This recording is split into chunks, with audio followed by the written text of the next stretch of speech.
A stone statue cannot teach us how to excel in archery. A stone statue cannot instruct us how to integrate a function by substitution method in calculus. A stone statue cannot tutor us how to play piano. Yet, a stone statue has been an illimitable source of inspiration for a man to learn a lot and actually equal his rival, actually exceed his rival. And you know the story of Eklavya.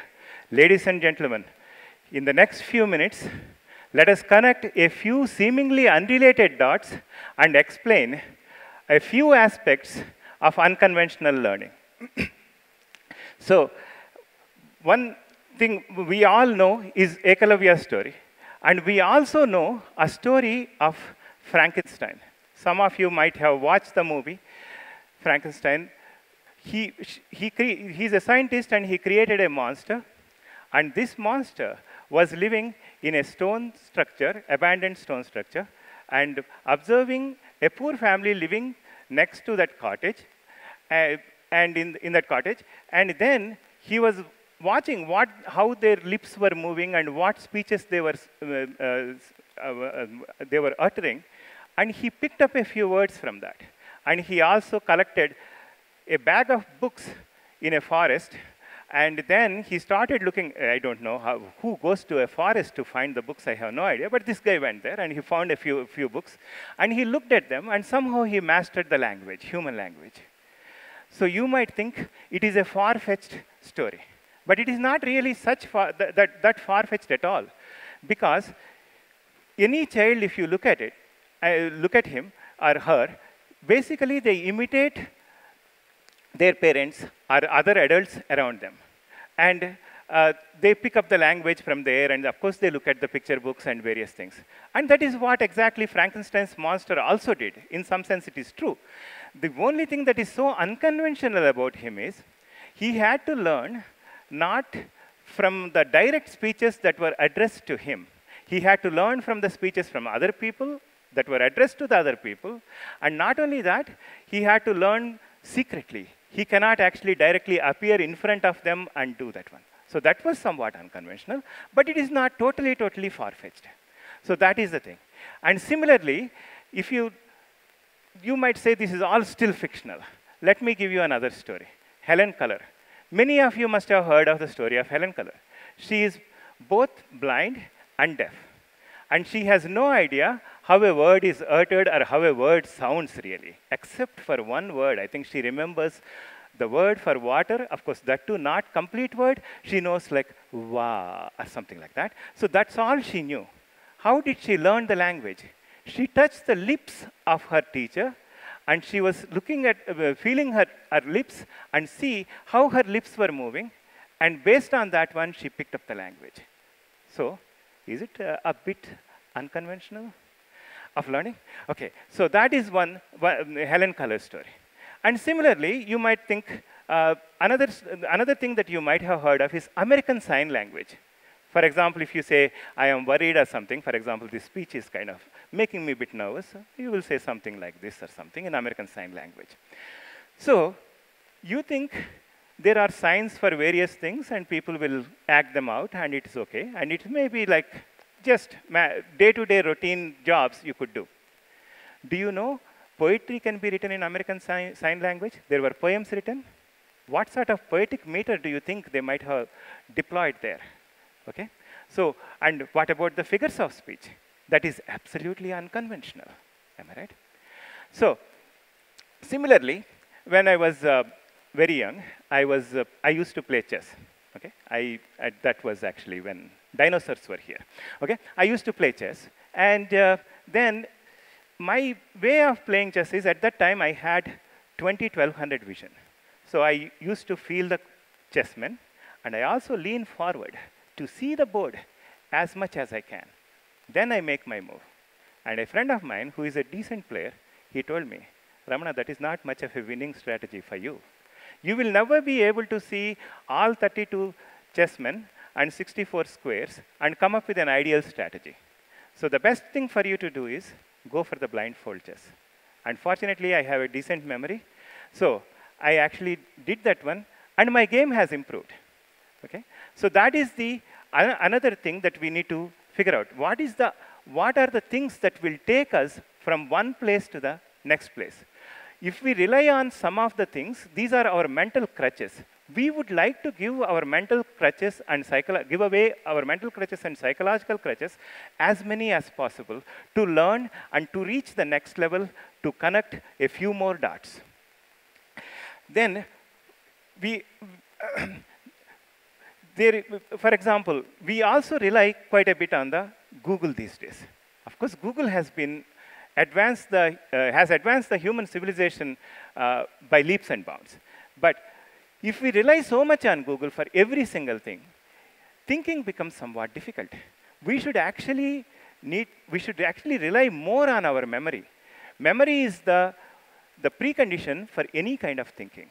And that is one of the things, fortunately, I am blessed with. And I remember the things. And basically, because I remember the things, I can actually connect the things. And for any thinking is nothing but several things that you connect. And those connections that you make, it will become easier. I'm not saying it is impossible. For every single thing you can look up in Google and you can actually make the connection if you want to. But that will slow you down. Actually, if you keep some of the material in your mind, it will be a lot easier. One example I'll give you, John Milton. Do you know John Milton became blind before he wrote Paradise Lost? Did you hear that? Before he wrote Paradise Lost, he became completely blind. And do you know it's an epic poem? And he needed to have too many references to come up with the accurate account of that particular poem. Do you think if he had to rely on Google, would he have completed that particular poem? Do you know John Milton's time, I have a feeling internet did not exist. Okay? So, similarly, there is another technique that many of these people used. And the technique that they talk about is memory palace.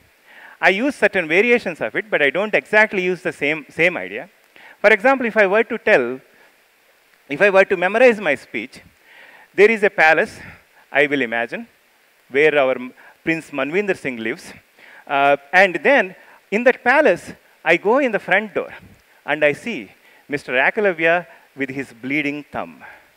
And I move a little bit ahead. There is a small stone structure on my left-hand side, and I see that guy, that hideous-looking creature created by Frankenstein. And then I move a little bit ahead, and I see, of course, there are two people sitting in the living room and playing chess.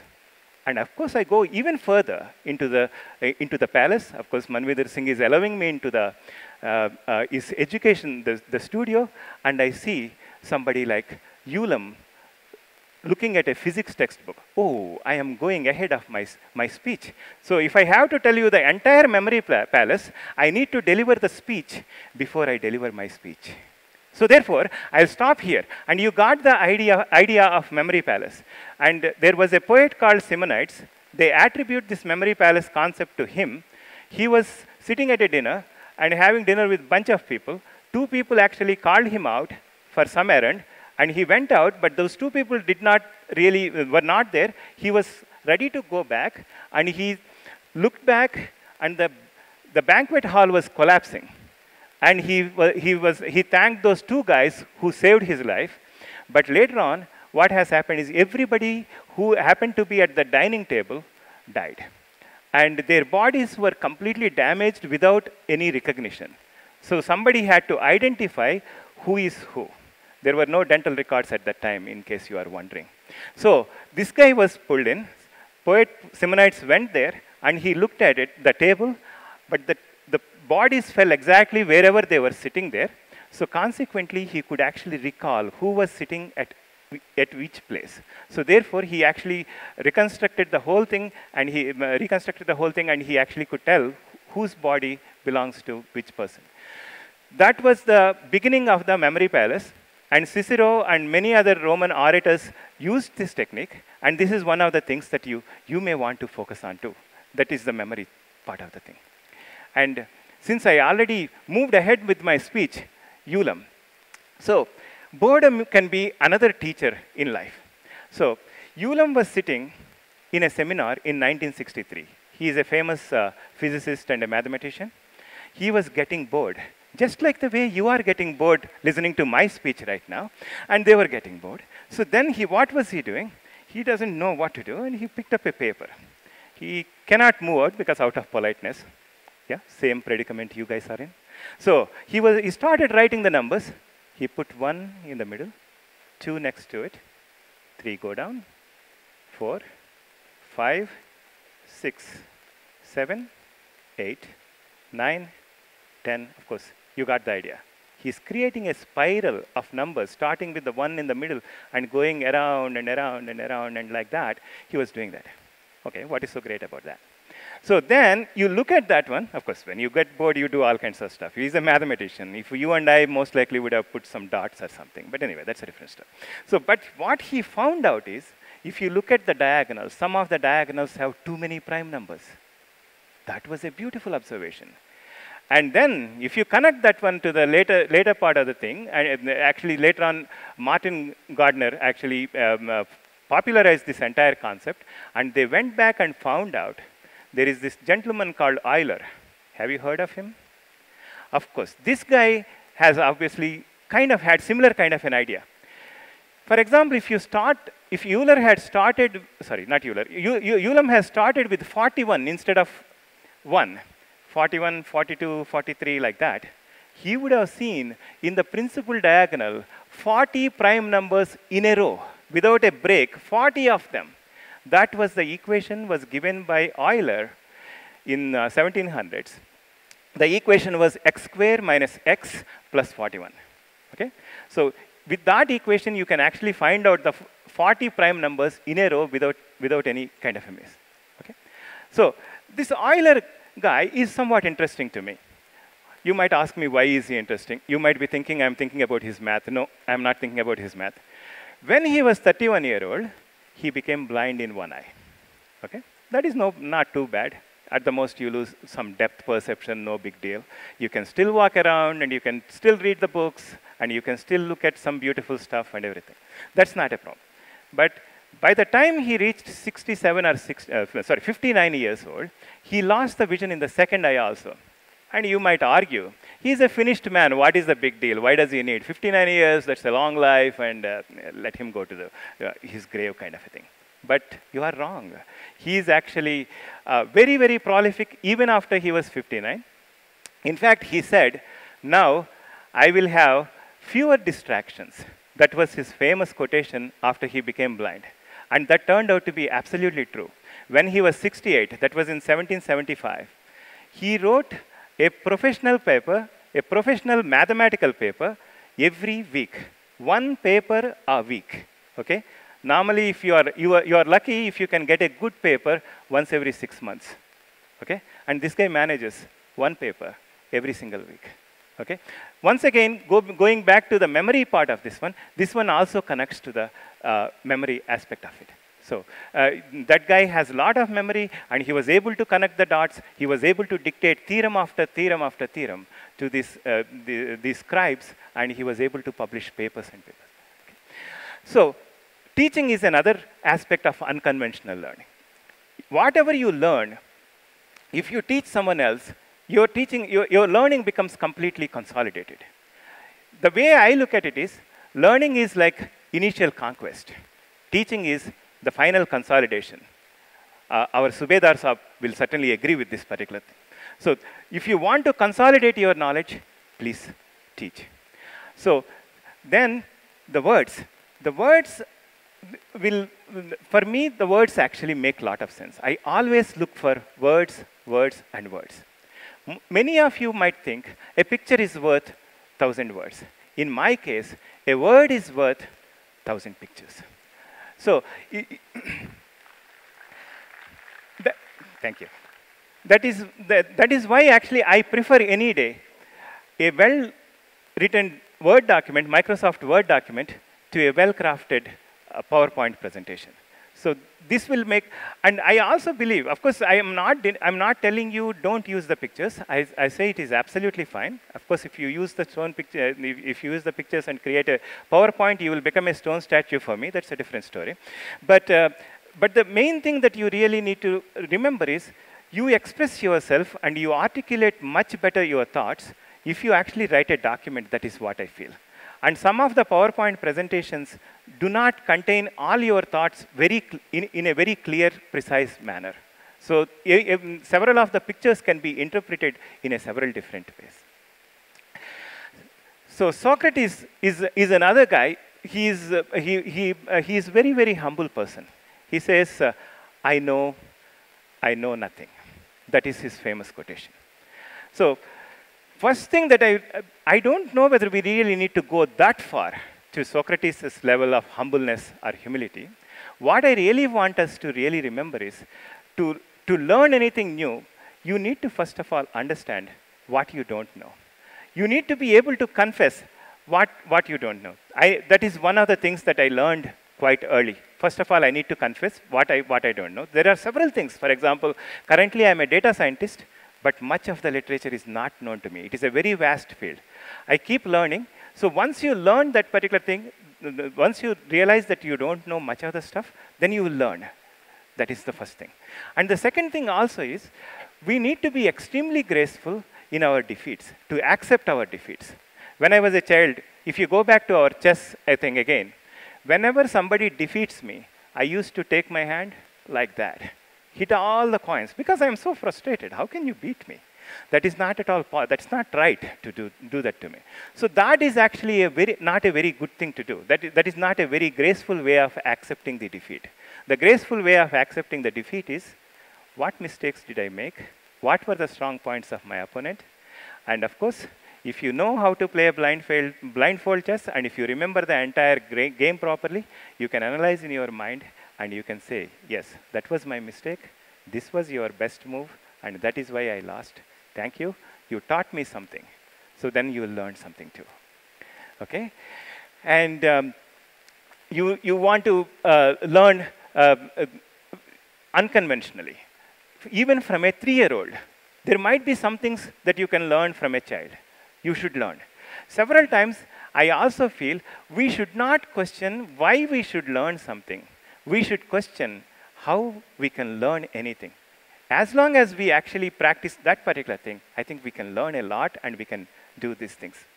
So one thing that I would like to say is, I have chosen a path. I have not chosen the path that I am traveling on.